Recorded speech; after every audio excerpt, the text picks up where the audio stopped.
Bonjour à tous. Donc, plus que la chaire agrotique, on m'a demandé de vous présenter un petit peu les dispositifs qui avaient été adossés, qui avaient convergé avec Digitag finalement, hein, qui servent finalement de continuum entre l'enseignement, l'entreprise, la recherche, etc. Donc pour me présenter tout d'abord, pas tout seul, hein, mais ça fait 25 ans pratiquement que j'anime une formation qui s'appelle Agrotique, à laquelle Véronique a ardemment participé, et même avec laquelle nous avons collaboré, qui a pour vocation de former des ingénieurs agronomes avec une deuxième compétence, on va dire celle de l'agriculture numérique. Ça fait 25 ans.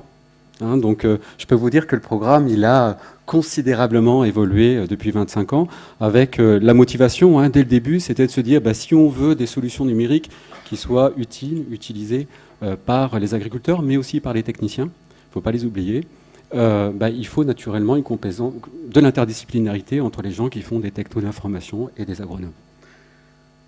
25 ans, donc je vais vous parler un petit peu de cette expérience et ce qui nous a conduit finalement à monter trois gros dispositifs, on va dire deux gros dispositifs qui ont naturellement convergé avec Digitag et même on a co-construit avec Digitag. J'ai basé cet exposé sur quelques mots-clés. Premièrement, ce qu'il ne faut pas oublier, c'est l'évolution rapide à laquelle on est confronté des services, des méthodes, des outils.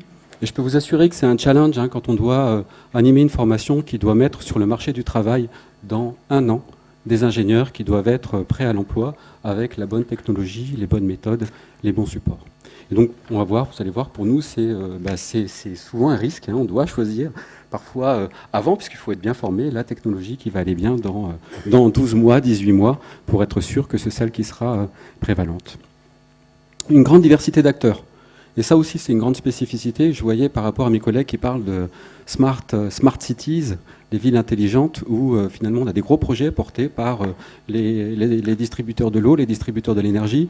En agriculture, on a quelques gros acteurs, mais surtout sur un territoire, on va avoir une très grande diversité d'acteurs. Et puis aussi, un souci, c'est l'accompagnement de tous ces gens, alors naturellement des agriculteurs, mais encore une fois, il ne faut pas l'oublier, les techniciens, les concessionnaires, tous ceux qui vont être finalement en lien avec ces agriculteurs et qui doivent assurer la diffusion, la conception, l'adaptation de tous ces produits. Alors ces dispositifs hein, qui sont associés à Digitag, j'attends la blagounette. C'est un peu ça, bravo. Tout à fait. D'ailleurs, on n'a pas conservé le Minitel dans nos vitrines. On a une vitrine de collection et c'est quelque chose qu'on aurait dû faire. Donc pour nous, enseignants et pour la formation, c'est un contexte qui est assez challenging. Premièrement, il faut identifier naturellement les compétences qui sont attendues par les entreprises pour favoriser naturellement la professionnalisation des étudiants que l'on forme. Et puis naturellement, c'est accompagner et comment toute la profession agricole. Et puis pour les entreprises, la recherche, c'est aussi suivre ce qui se passe pour les entreprises dans le monde de la recherche. Et là encore, ça va très très vite avec une diversité d'acteurs, mais aussi dans les autres secteurs. Hein, c'est dans l'aéronautique, dans la médecine. Il y a des technologies émergentes potentiellement intéressantes pour l'agriculture dans beaucoup d'autres domaines. Et puis naturellement sur les usages hein, de ces technologies. C'est parfois explorer aussi le potentiel de technologies qui sont émergentes, qui sont développées dans la médecine, dans l'aéronautique, et il faut découvrir peut-être des usages qui peuvent être très intéressants au niveau de l'agriculture.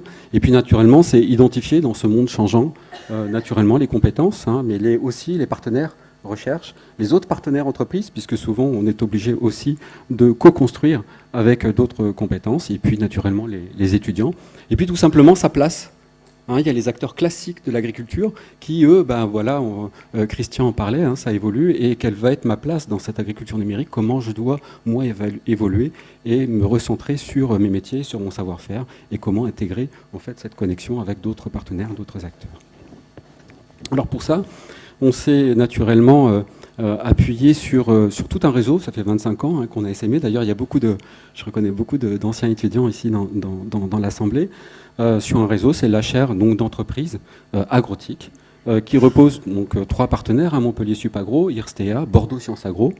Et puis, alors vous voyez, je vous parlais de complexité d'acteurs, on va retrouver ici tous les partenaires qui sont associés en fait à cette chaire d'entreprise. Alors on retrouve naturellement les utilisateurs ou prescripteurs, à gauche, donc des gros groupes coopératifs, des distributeurs d'intrants, et puis au milieu les acteurs classiques de l'agriculture, qui eux, donc des équipementiers, des fournisseurs de services, qui eux interrogent finalement leur place dans l'agriculture numérique de demain. Et puis les pure players du numérique avec les startups qui diffusent des produits nouveaux sans cesse, qui arrivent sur le marché, des PME, et puis naturellement les pure players du numérique avec les éditeurs de logiciels et les fournisseurs de services. Et puis on voit la complexité de cette partenaire. Donc pour nous, c'est quoi cette chaire d'entreprise? On parlait justement de continuum entre entreprise, formation, recherche. J'ai essayé de représenter ces 3 ans de projet avec ces entreprises, ces 10 actions par an. Alors je ne vais pas toutes les détailler, mais vous voyez les petits pictogrammes qui permettent d'identifier si c'est suivre, explorer, etc. Et puis je vais en prendre peut-être un qui est emblématique, puisque monté de manière avec l'Institut Convergence, c'est l'Observatoire des usages de l'agriculture numérique, qui est porté par Nina Lachia, je ne sais pas si elle est là, mais qui a pour vocation en fait de suivre ce qui se passe. Quelle est l'adoption du numérique? Quels sont les freins aussi? Pour nous, c'est important pour si on veut identifier les formations continues ou les améliorations sur les produits. Une autre peut-être action emblématique, c'est le Challenge Innovagro. Et là, l'idée, c'est, on parlait d'interdisciplinarité, c'est Christian qui en parlait. L'idée, c'est de mettre finalement des étudiants avec des compétences très très différentes, agro, informaticien, roboticien, MBS, donc école de commerce, et on les met sur une techno émergente et on regarde quels sont les produits appliqués à l'agriculture naturellement qu'on peut développer ou les services. Un autre projet structurant qui a adossé donc à Digitac, c'est le MAS numérique. Donc j'ai oublié de dire que le chef de projet sur la chaire, c'était Léo Pichon. Je ne sais pas s'il est dans la salle, il est là. Voilà. Et sur le MAS numérique, c'est Thomas Crestet qui est là-bas au bout. Donc là, l'idée, c'est quoi? L'idée, elle est toute simple. C'est de se dire qu'il n'existe pas aujourd'hui d'exploitation, compte tenu du renouvellement du matériel, qui permettent d'avoir toutes les solutions connectées à jour, dernier cri. Donc comment se rendre compte de ce que peut apporter finalement le numérique aujourd'hui dans une exploitation, en l'occurrence c'est un domaine viticole.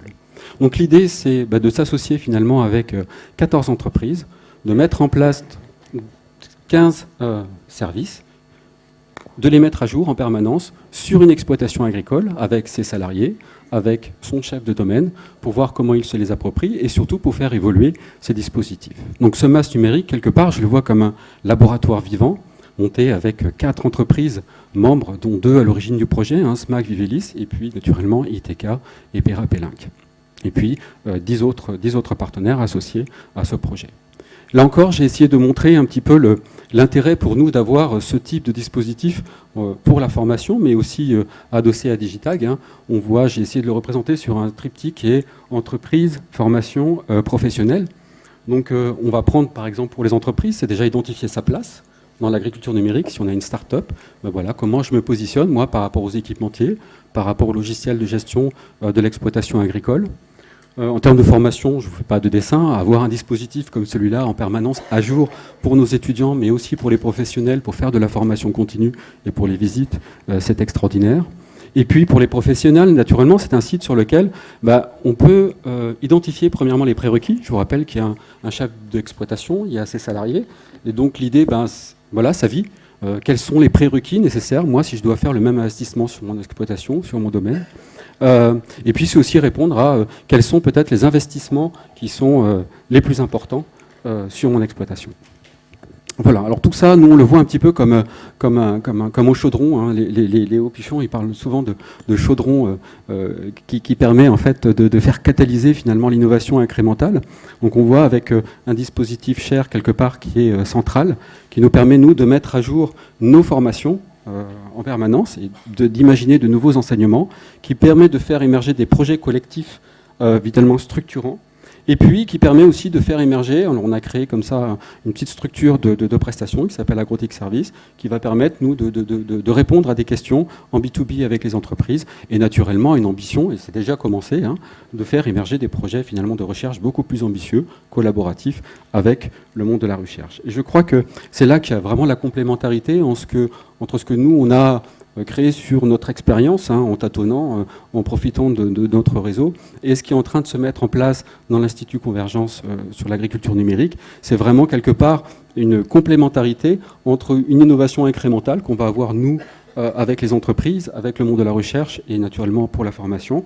Et puis finalement, l'Institut Convergence avec toutes ces disciplines de recherche qui permettront de répondre à des questions beaucoup plus ambitieuses.